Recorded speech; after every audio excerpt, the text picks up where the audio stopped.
Hey, what's up, guys? How you doing today? It's Ryan here with Fantasy Sports Consulting. If you're new to the station, easiest way to get new videos is press subscribe. I should have a whole bunch of other videos in this playlist that can help you out too. We're going to talk a little DFS strategy as well. It's great to get picks from people, but learning strategy will really help you be more self-sufficient. So if you got the time, check out some of those other videos. Putting them on in the background when you're doing some other stuff can only help you learn a little bit more. Well, I want to talk ownership percentage, and I just want it to last a couple of minutes, so let's not take too much time out of the day. But the main point I want to get across is for your average guy who's just looking to play DFS, have some fun, hopefully win a few bucks, and at the very least, not lose money or not lose too much money, don't get obsessed with ownership percentages. You're going to hear people talking about them all the time, and they have their place. But as someone who has played this game basically every day for years, I can tell you firsthand that not only is it me, I watch other people where their results suffer because they get too obsessed with ownership percentages.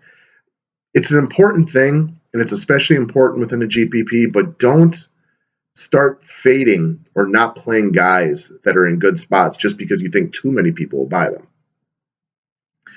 Reason being, especially within cash games, that remember, if a guy is 66 or 75% owned, if he doesn't do that well, you can still win. On the flip side, though, let's say, for example, you're on a night where James Harden's in a great spot. Let's say he's 70% owned and he goes for 80.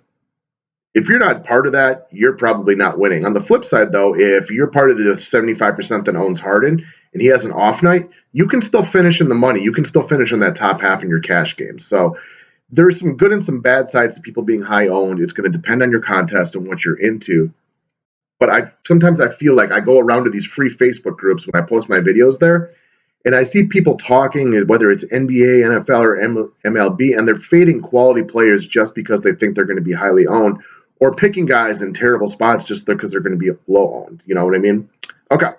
Huge mistake that I made in NFL earlier this portion of this year is I was tried too hard to make sure I had the popular guys in my lineups just in case they went off. And I would say I was playing scared, I think is a good way to look at it.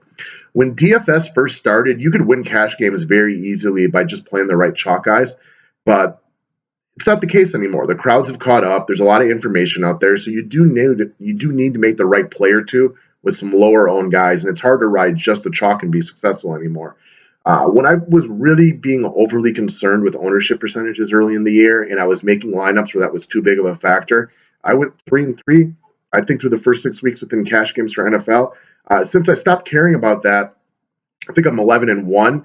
And one example might be earlier this season, there was a week. It was the week that the Giants played the Steelers, and I had put a lot of research into Ladarius Green, and he was sitting there at the same price as Selleck as another tight end. And I knew that I think it was Selleck, based on previous games over the last 2 weeks, that Selleck was likely to be the higher owned one. But I just like Green. Long story short, Selleck grabbed a couple points. Green went over 100 yards at the touchdown. It was the reason that myself and all of my clients won really good money that weekend.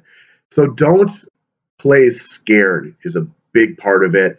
I fell into that, and you're going to have your ups and downs, and I'm sure there's probably other people watching this who have fallen victim to that before, where they get too concerned with playing high-owned guys in case they go off, or they get too concerned with not playing the high-owned guys because they think too many people will buy them. So next point, I want to kind of just flip the script for a second, though, and talk about the power of the fade. And I'm talking about this. It is Tuesday, the 17th of January. Last night, the Cavs played at Golden State, and there was a ton of signs out there that it was going to be a blowout in favor of Golden State, just based upon the last games. And I was pretty confident in it, so I faded all the Cavs players. I really didn't know how high their ownership percentage would be, but going back and looking at it later on, when Kyrie was 40% owned and James is close to 30%, there was a lot of power by fading those guys. But I didn't do it by being obsessed with ownership percentage. I just went off of what I felt was the proper information to, kind of base that off of. Okay. One more thing. Don't fade someone just because they will have many buyers. I get the risk versus reward, but also remember that in order to take advantage of this, you need to find somebody that's better. So if you're looking at a chalk play for the night, and last night was a good example. Enes Kanter had massive ownership, and he ended up actually fading him would have been the right way. What was I going to do? I lost my train of thought. Sorry, guys. But now you have to, not only do you have to beat him, but you also need to get into, what's the best way to look at this? You need to get the upper echelon money of the GPP in order for this to make sense for you long term. Otherwise, if you're always fading guys in good spots, there's a lot of nights where you're going to come up shitty. And even though Cantor, the fade would have been the right move last night, if the Clippers don't go off and hit all of their outside shots in the third quarter and just get a big lead, he comes back in and he probably easily surpasses value because his ratio was great based on minutes. It just so happened that the Clips got ungodly hot from the outside, and there was nothing that the Thunder were going to order to do to keep up with them. So, if you're an elite DFS player, go do your thing, man. You probably don't need my advice anyway because you're probably out there kicking ass and taking names. But for your average guy, playing some DFS or lady, I would tell you to take a step back. If you're getting a little too overly concerned with ownership percentages, just make the right play and let the chips fall where they're going to lie. That's my honest opinion. If your opinion varies, you're probably having some success on your own, and that's great. But that's the way I look at it. I know my results always get worse when I care too much about how people are going to be owned and don't just pick the plays that I think are going to succeed. So, hope that helps. Have a great day. Thanks for watching.